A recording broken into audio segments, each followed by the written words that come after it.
આજની ધર્મકથા. પ્રણામ. 64 પ્રકારી પૂજામાંથી જ્ઞાનાવરણીય કર્મને લગતી પૂજાઓ અને એ પૂજાઓના અંતર્ગત આવેલું આ એક દ્રષ્ટાંત રોહક. જ્ઞાનાવરણીય કર્મ એટલે શું? તો કે મતિ જ્ઞાન, એટલે કે આપણી બુદ્ધિની અંદરમાં જે સાહજિક રીતે આપણી અંદર જે કેવળ જ્ઞાન પડ્યું છે એ કેવળ જ્ઞાનને જે આવરી લે એ જ્ઞાનાવરણીય કર્મ. એટલે જો આપણને કેવળ જ્ઞાન થઈ જાય તો આપણે અનંત કાળનું અનંત વસ્તુઓ જાણી શકીએ. પણ એ અનંત અત્યારે કેમ નથી જાણી શકતા? કારણ કે બધી આવરાતી જાય છે વસ્તુઓ. એ જ્ઞાન પ્રગટીકરણની આખી જે ચેનલ છે એ આવરાઈ ગઈ છે કર્મો દ્વારા.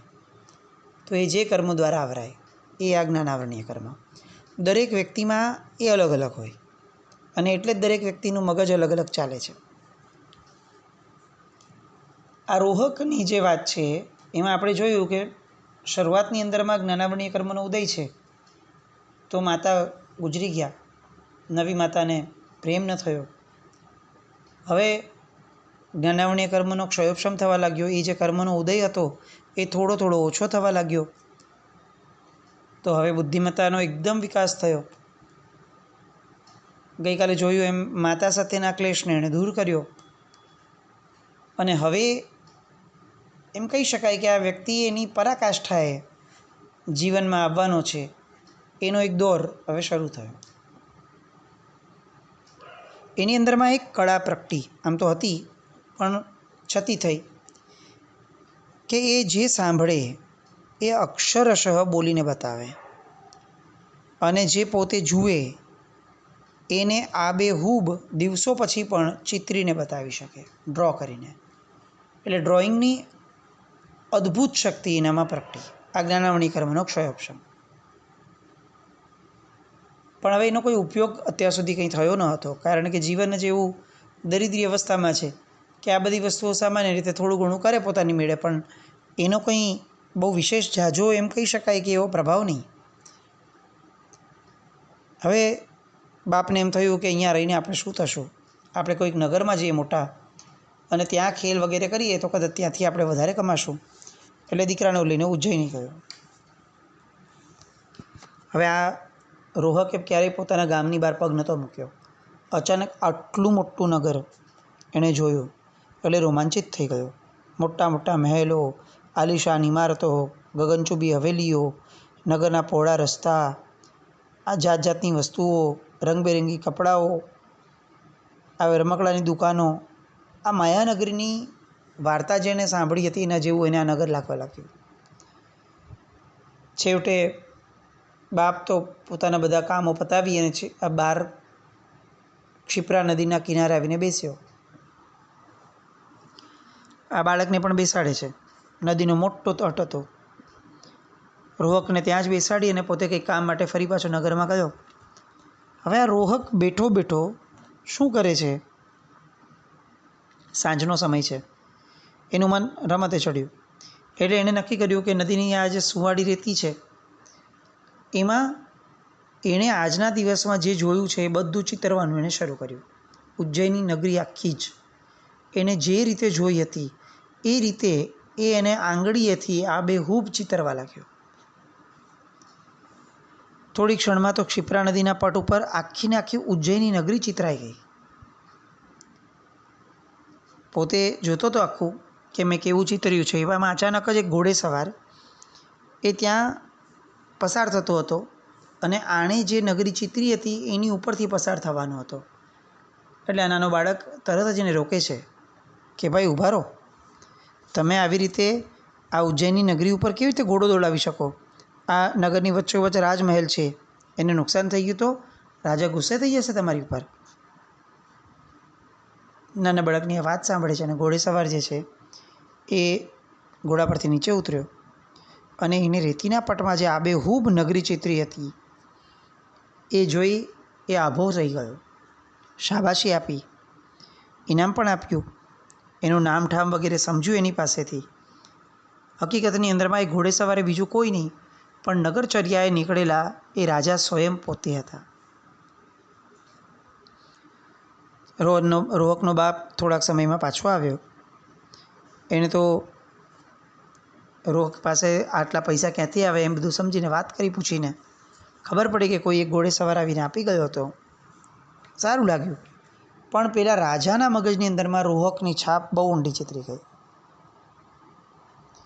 એમ વિચારે કે આટલી મોટી આવડત એનામાં આ બાળક થઈને છે, તો એનો મતલબ કે એનામાં બીજી કોઈ આવડત તો હોવી જોઈએ. રોહક કહીને ગયેલો કે અમે લોકો હવે આ નગરમાં પાછા જવાના છીએ, અરે આ ગામમાં, અમારા ગામમાં પાછા જવાના છીએ. એટલે રાજાએ એ ગામની અંદરમાં પોતાના અંડરમાં જ આવતું હતું એ ગામની અંદરમાં સંદેશો મોકલાવ્યો કે તમારા ગામની બહાર જે મોટી શિલા છે એનું એવી રીતે છત્ર બનાવો કે ઉપર એક સરસ મજાનો મંડપ તૈયાર થઈ જાય. લોકો વિચાર કરે છે કે આ રાજા શું બોલે છે, આ આવડી મોટી શિલા એની ઉપર છત્ર કોણ બનાવી શકવાનું છે, અને છત્ર ચલો બનાવી દઈએ, કંઈક લગાડી દઈએ ઉપર જઈને, તો મંડપ કોણ બાંધવા જવાનો આવડા મોટા શિલા ઉપર? રાજા ગાંડો થઈ ગયો છે. એટલે વિચારે ચડ્યા. છેવટે કોઈને સૂઝ્યું નહીં, પણ એટલામાં ગામની અંદરમાં રોહકની ખ્યાતિ તો હતી જ. એટલે કેટલાક લોકોએ સજેશન આપ્યું કે આપણે રોહકને પૂછવા જઈએ બાળકને. રોહક આગળ આવ્યા, પૂછ્યું. જુઓ, જ્ઞાનાવરણીનો ક્ષયોક્ષમ થાય ત્યારે બુદ્ધિ કેવી તીવ્ર થાય છે, એના એક પછી એક આ દૃષ્ટાંતો આપણે સાંભળીએ છીએ. રોહકને આ પ્રશ્ન તો જરા પણ અઘરો ન લાગ્યો. એણે કીધું કે તમે એમાં મૂંઝાવા જેવું છે શું? એક કામ કરો, તમે આ મંડપ ઉપર શિલાની છત બનાવવાનું કામ છે એ સાવ સહેલું છે. એ કેવી રીતે કરશો? તો કે તમે આ શિલાની નીચે છે ને એક ભોંયરું તૈયાર કરો. શિલાને ત્યાં જ રાખો. જેવું નીચે ભોંયરું તૈયાર કરશો એટલે શું થયું કે આ નીચેની જગ્યા એની ઉપર મંડપની જેમ આખી શિલા, અને શિલા ઉપર છત્ર થઈ ગયું. શિલાનું જ છત્ર થઈ ગયું આખું ને આખું. હવે આમાં તો તમારે નવું કંઈ કરવાનું છે જ નહીં, ખાલી ભોંયરું તૈયાર કરો એટલે કામ પૂરું. બધાને લાગ્યું કે યાર વાત તો સાચી છે, આવડી મોટી વાત, આવી વાત આપણને કેમ ન સૂઝી? પણ બધાએ કીધું કે આ નાનો છોકરો ખરેખર બુદ્ધિનો પિતા જ બાદશાહ છે. તરત જ એ લોકોએ એવી રીતે શિલાની અંદર ભોંયરું ગોત્યું અને એને ખોદ્યું, અને એ પરથી રાજાએ જે કીધું તે રીતે આખું તૈયાર થઈ ગયું. રાજાને ખ્યાલ આવી ગયો કે આ રોહકની જ બુદ્ધિનો પ્રતાપ છે, એટલે એણે ત્યાં જ માણસને મોકલી અને રોહકને ઇનામ અપાવ્યું. બીજી પરીક્ષા. હવે એકવાર એને એમ થયું કે રોહક નાનો છે, બુદ્ધિનો બાદશાહ છે, ના નથી, પણ મારે એને મંત્રી બનાવવો છે. હવે છે રાઈના દાણા જેવડો, મંત્રી કેવી રીતે બનાવવું? તો રાજાને એવું સૂઝ્યું કે જો હું એના બુદ્ધિના પરચાની વાતો બહુ મોટા લોક સુધી પહોંચાડાવીશ ને તો આને મંત્રી બનાવવું બહુ સરળ બનશે. એટલે એણે હવે થોડું જાહેરમાં એની વાત આવે એ રીતે એણે ગામના લોકોને ફરીથી એક ખેપિયો મોકલ્યો, એની હારે એક ઘેટું મોકલ્યું, અને સાથે સંદેશો મોકલ્યો કે હું હવે તમારા ગામની અંદરમાં એક ઘેટું મોકલાવું છું, એને તમારા ગામમાં રાખજો. રોજ એને પેટ ભરીને તાજું અને કૂણું ઘાસ ખવડાવજો. 15 દિવસ તમારે ત્યાં રાખવાનો, પણ શરત એટલી કે 15 દિવસની અંદરમાં એનું વજન જરા પણ વધવું પણ ન જોઈએ અને ઘટવું પણ ન જોઈએ. સંદેશો વાંચ્યો, લોકોને એમ લાગ્યું કે આ રાજા ખરેખર ગાંડો થઈ ગયો છે, પણ હવે તો રોહન છે જ, એટલે તરત જ બધા રોહક આગળ ગયા. રોહકને પૂછ્યું કે આવું કેવી રીતે થઈ શકે? વજન વધે અને ઘટે બેમાંથી એક તો થાય જ ને, એમ કેવી રીતે માપ રાખી શકાય?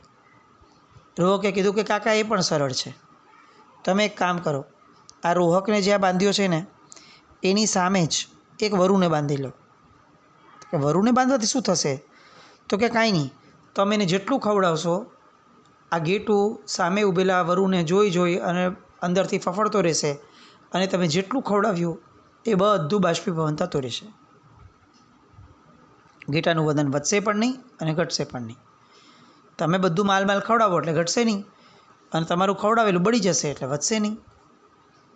લોકોને એમ લાગ્યું કે આ ક્યાંથી બુદ્ધિ લાવે છે. હકીકતમાં એમ જ કર્યું, અને 15 દિવસ પછી વજન કરાવડાવ્યું તો ઘેટાનું વજન એઝ ઇટ ઇઝ સેમ આવ્યું. રાજાએ ફરીથી ઇનામ આપ્યું, અને આ વખતે તો રાજાએ રાજસભાની અંદરમાં આખી વાત મૂકી કે જુઓ આપણા નગરની અંદરમાં આવા કેટલા બુદ્ધિશાળી બાળકો આ ઉંમરના પણ વસે છે. ફરી એકવાર એમ થયું કે હજી થોડી વધુ પરીક્ષા લો. પણ શું કર્યું તો કે એને એક કૂકડાને મોકલ્યો ગામમાં કે હું આ કૂકડો મોકલાવું છું, એ કૂકડાને તમારે કૂકડાની સામે લડાવવાનો છે, પણ તમારે કૂકડાને કૂકડા સાથે લડાવવાનો નથી. ફરીથી કૂકડો મોકલું છું, એ કૂકડાને તમારે કૂકડા સાથે લડાવવાનો છે, પણ આ કૂકડાને કૂકડા સાથે લડાવવાનો નથી. લોકોને સમજાણું નહીં કે આ રાજા ખરેખર ભીજાગેપ થઈ ગયો છે. કૂકડાને કૂકડા સાથે લડાવવાનો છે કે નથી લડાવવાનો કોઈ ક્લેરિટી નથી આપતા. પહેલા વાક્યમાં કહે છે કે લડાવવાનો છે અને બીજા વાક્યમાં કહે છે નથી લડાવવાનો. હવે આ શરત કઈ રીતે પૂરી થાય?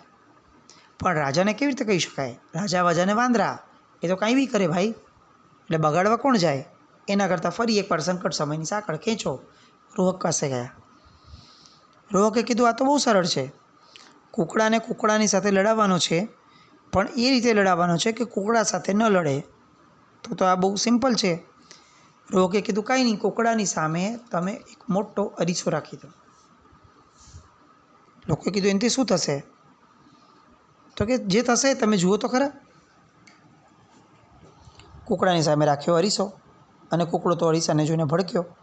એને એવું લાગ્યું કે બીજો કોઈ કૂકડો છે, એટલે કૂકડો જનૂનપૂર્વક એ પ્રતિબિંબની હારે લડવામાં પડ્યો. હવે તો મારું કે મરું એ રીતે કૂકડો લડે છે, ચાંચ ઉપર ચાંચ મારી રાખે છે. શરત પૂરી થઈ ગઈ.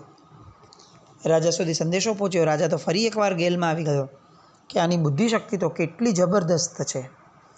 ફરી પછી એક પરીક્ષા લેવાનું મન થયું અને એને ફરમાન આપ્યું કે જો તમારા ગામની સુબાડી રેતીમાંથી એક લાંબુ દોરડું બનાવીને મને મોકલાવો. જો તમે આપ્યું તો બહુ સારું, નહીં આપ્યું તો ભાઈ રાજા વિપરીત તો જે પરિણામ ભોગવવું પડે એ પરિણામ તમે લોકો ભોગવજો. લોકોને એમ થયું કે આ શું કહેવા માંગે છે? રેતીનું દોરડું કેવી રીતે બને? અને હવે આ તો એકદમ અઘરું છે. અત્યાર સુધી તો જે હતું એ ચલો ઠીક છે, ગમે તેમ કરીને પાર પડાયું હતું, પણ આ રેતીનું દોરડું બનાવવું કેવી રીતે? અને નહીં બનાવે તો રાજા તો રિસાઈ જશે. ગયા રોહક પાસે. રોહકે કીધું કે કંઈ નથી, સામાન્યપણે કે હું તમને જે જવાબ આપું છું એ જવાબ તમે રાજાને મોકલાવડાવી દો. એટલે રાજાને જવાબ લખીને એને મોકલાવ્યો. ત્યાં જઈને વાંચ્યું એટલે લખેલું કે સાહેબ, આપના ગોદામમાં રેતીમાંથી બનેલા જૂના દોરડા પડ્યા જ હશે, એમાંથી કોઈ એક નમૂનો અમને આપો ને, એટલે એને બરાબર એને લગતી દોરડું અમે બનાવીને આપી દઈએ, એટલે આપણે દોરડું પણ મળી જશે અને અમને જે આપી છે શરત પણ પૂરી થઈ જશે. રાજા ક્યાંથી કાઢે દોરડું? રેતીને કંઈ દોરડા બનતા હશે? થોડા દિવસ ગયા. ફરી એકવાર રાજાએ હુકમ આપ્યો કે મારા મરવા પડેલા બીમાર હાથીને હું તમારા ગામમાં મોકલું છું. એ મરી જાય તો પણ તમારે મને એવા મરી ગયો છે એવા સમાચાર આપવાની, પણ એ નથી મળતો ત્યાં સુધી રાજુ ખુશીના સમાચાર છે એ તમારે મને રોજ આપવાના. આ લોકોને એવું લાગ્યું કે આ રાજા ખરેખર શું કરવા બેઠો છે, અને આ તો ખુલ્લી ધમકી જ કહેવાય. પણ ગયા રોહક પાસે સલાહ આપી. એની સલાહ પ્રમાણે લોકો હાથીનું ધ્યાન રાખવા લાગેલા અને રોજ રોજ સારા સમાચાર એ રાજાને આપવા લાગ્યા. એક દિવસ એવો આવ્યો, આમે બીમાર તો હતો જ, કે હાથી મૃત્યુ પામ્યો. હવે શરત તો એ છે કે એને મૃત્યુના સમાચાર પણ નહીં આપવાના. રોહક પાસે ગયા. રોહકે ધરપત આપી કે તમે લોકો કોઈ ચિંતા નહીં કરજો, હું બધું અહીંયા સંભાળી લઈશ. અને એને સલાહ આપીને મોકલ્યું કે કેટલાક આગેવાનોને કે જાઓ તમે રાજા પાસે અને રાજાને જઈને વાત કરો કે તમારો હાથી ખાતો નથી, પીતો નથી, ડોલતો પણ નથી, ઊભો થતો પણ નથી અને શ્વાસ પણ નથી લેતો. બોલો. હવે રાજા જ સામેથી સવાલ પૂછે છે કે અચ્છા, આમાંનું કંઈ નથી કરતો તો શું હાથી મરી ગયો છે? હજી જવાબમાં એવું બોલવાનું નથી કે તમારો હાથી મરી ગયો છે, એ તો શરત છે રાજાની. એટલે આ લોકોને તો જે શીખવાડ્યું હતું એને એ પ્રમાણે બોલવાનું હતું. એટલે લોકોએ તરત શરૂ કર્યું કે સાહેબ, હાથી મરી ગયો છે કે નહીં એ પણ અમે લોકોએ હાથીને પૂછ્યું કે હાથીભાઈ તમે જીવો છો કે નહીં, પણ બોલો તમે કે એનો જવાબ ના આપે. બસ અમે તો એટલું જ કહેવા આવ્યા છે કે સાહેબ હાથી ખાતો નથી, હાથી પીતો નથી, હાથી જીવે છે પણ મર્યો પણ નથી. આ બધું રાજાને જણાવ્યું. રાજાનું મોં તો જોવા જેવું થઈ ગયું. પણ આગેવાને બધા હાશકારો અનુભવ્યો કે ખરેખર જે બી મગજ ચલાવ્યું છે આ માણસે, પણ સબસ્ટેન્શિયલ કહી શકાય એવું મગજ ચલાવ્યું છે. હવે રાજાએ ફરી એકવાર સંદેશો મોકલ્યો કે જરા તમારા ગામમાં એક કૂવો છે, એ કૂવો મને ત્વરાએ મોકલજો ને જલ્દીથી, અમારા નગરમાં કૂવાની જરૂર છે. ફરીથી બધા ગયા રોહક પાસે અને રોહકે સરસ મજાનો જવાબ મોકલાવડાવ્યો કે સાહેબ અમારો જે કૂવો છે ને એ ગામડિયો છે, બહુ શરમાળ છે. હવે તમારા શહેરનો કૂવો છે, એ જો એને થોડી ઘણી હૂંફ આપી દે, એની હારે મૈત્રી કેળવી લે, તો સાહેબ ધીરે ધીરે આ ગામડિયો કૂવો જે શરમાય છે ને એમાંથી એ દૂર થશે એની શરમ. પછી ભલે સુખેથી આપ રાખજો. બસ ખાલી એટલું કરો કે તમારા શહેરમાંથી કોઈ એક કૂવાને એવી રીતે મોકલાવો કે જેના કારણે મારા ગામનો કૂવો એ એની સાથે મિંગલ થઈ અને સરસ રીતે એની હારે જઈ શકે. રોહકની આ સમસ્યાને પૂરી થવાની જે કમાલ હતી. રાજા સ્પીચલેસ હતો, એની આગળ કોઈ જવાબ જ નહોતા. ફરી એકવાર હુકમ છૂટ્યો કે તમારા ગામની પૂર્વ દિશામાં જે બગીચો છે એને પશ્ચિમ દિશામાં બદલાવી નાખો. રોહકે શું કર્યું તો કે રોહકે નક્કી કર્યું કે બગીચાને તો બદલાવી શકાય નહીં, પણ બગીચાની આસપાસ રહેતા લોકોને બદલાવી શકાય. એટલે એણે કેટલાક લોકોનો વસવાટ જ આખો બીજી દિશામાં કર્યો કે જેના કારણે શું થયું કે હવે જે બગીચો છે એ ત્યાં ને ત્યાં રહ્યો, પણ એ પશ્ચિમમાં થઈ ગયો. આવા તો કેટલાય ફરમાનો દરેક જગ્યાએ દરેક વાર આ રોહક પાસેથી જવાબ મળી જાય, અને એવો જવાબ મળે કે રાજા સ્પીચલેસ થઈ જાય. ફરી પાછું રાજાને કંઈક સૂઝ્યું અને એણે એમ કીધું કે રોહકને કે ભાઈ તું મને મળવા આવ, પણ રાજાને મળવાનું છે એટલે તારે કેટલીક શરત પૂરી કરવી પડશે.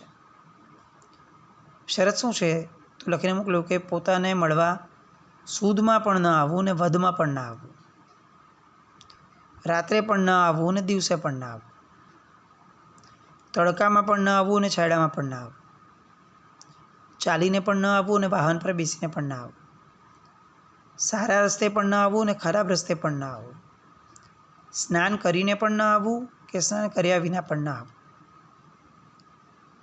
આવી રીતે તું એકવાર મને મળવા આવ.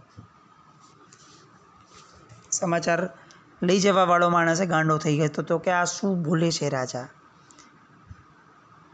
પણ રોહક છે, રાજાની આજ્ઞા પ્રમાણે કરવું હોય તો એની ફરજ હતી. એટલે બીજે દિવસની સવાર થઈ અને રોહકે એ ચાલુ કર્યું. અડધા શરીરે નાહ્યો, અડધા શરીરે કોરો રહ્યો.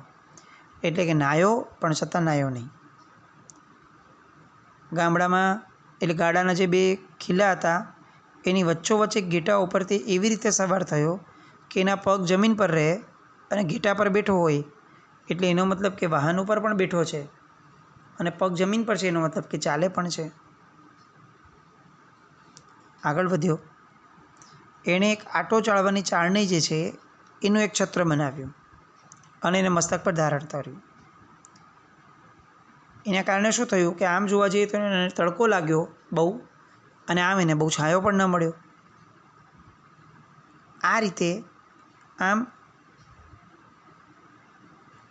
બધી જ શરતોને એક પછી એક પૂરી કરવા લાગ્યો. થોડાક દિવસો ગયા અને રાજાએ જે છે એ માટીના ઢીફાના ભેટણામાં એ એની પાસેથી લીધું. રોહકે ભેટ આપી કે હું માટીના ઢીફા તમને મોકલાવું છું. તો કે તું શું કરવા માંગે છે એમ કરીને રાજા ગુસ્સે થયા. ત્યારે એણે એમ કીધું કે આપણા વડીલો એવું કહી ગયા છે કે દેવગુરુ અને રાજા પાસે ક્યારેય ખાલી હાથે ન જવું જોઈએ, અને આપ તો પૃથ્વીના માલિક છો, એટલે આપને તો મારે જેવું તેવું ભેટણું અપાય નહીં. તો પૃથ્વીના માલિક માટે હું પૃથ્વીનો એક અંશ જેવું એક ભેટણું લઈને આવ્યો છું, એ આપ ગ્રહણ કરો. રાજા ખુશ, તું ખૂબ ચકોર છે, અને હવે પોતાના મંત્રીઓને પણ વાત કરી કે જો આપણા નગરની અંદરમાં આવા બુદ્ધિશાળી વ્યક્તિઓ પણ વસે છે. હવે એકવાર એવું થયું કે રાતના પહેલાં પોરે રાજાએ પોતાની બાજુમાં જે સૂતેલો હતો રોહક, એને જગાડ્યો અને પૂછ્યું કે રોહક જાગે છે કે સૂતો છે? તો કે જાગું છું. તો કે કંઈ વિચારમાં છે? તો કે હા. શું વિચારે છે? તો કે હું એવું વિચારતો હતો કે પીપળાનું પાન મોટું હોય કે પછી એની દાંડલી મોટી હોય. અચ્છા, તો તને શું લાગે છે? તો કે જ્યાં સુધી પાનની શિખા સુકાય નહીં ત્યાં સુધી પાન અને તેની દાંડલી બંને સરખા હોય. આટલું કહી અને રોહક તો સૂઈ ગયો. રાજાએ બીજા પોરેને જગાડ્યો અને પૂછ્યું જાગે છે? તો કે હા. તો કે કંઈ વિચારે છે? તો કે હા, હું એવું વિચારતો હતો કે બકરી ગોળાકારે જ લીંડીઓ કેમ મૂકતી હશે. રાજાએ પૂછ્યું મને તો શું ખબર પડે દોસ્ત, તું બોલ. તો કે બકરીના પેટની અંદરમાં સંવર્તક નામનો વાયુ હોય, એ વાયુના કારણે એ ગોળ ગોળ લીંડીઓ મૂકે છે. રાજા તો સાંભળીને અબક ખાઈ ગયો કે આની પાસે કેટલું જ્ઞાન છે. હજી આવી બધી જ્ઞાનની આખી ધારાઓ અને આવા કેટલાય દ્રષ્ટાંતો કે જે આપણને બિરબલને ભૂઠો પડાવી દે એવી આ બધી વાતો, બુદ્ધિના સરતાજ બેતાજ બાદશાહ કહી શકાય એવા રોહકની અજાણી વાતો, એ વાતોને આગળ ધપાવવા માટે આપણે કાલે ફરીથી મળશું. જીના જ્ઞાન કંઈ પણ બોલે તો મિચ્છામિ દુક્કડમ. જૈનમ જયતિ શાસન.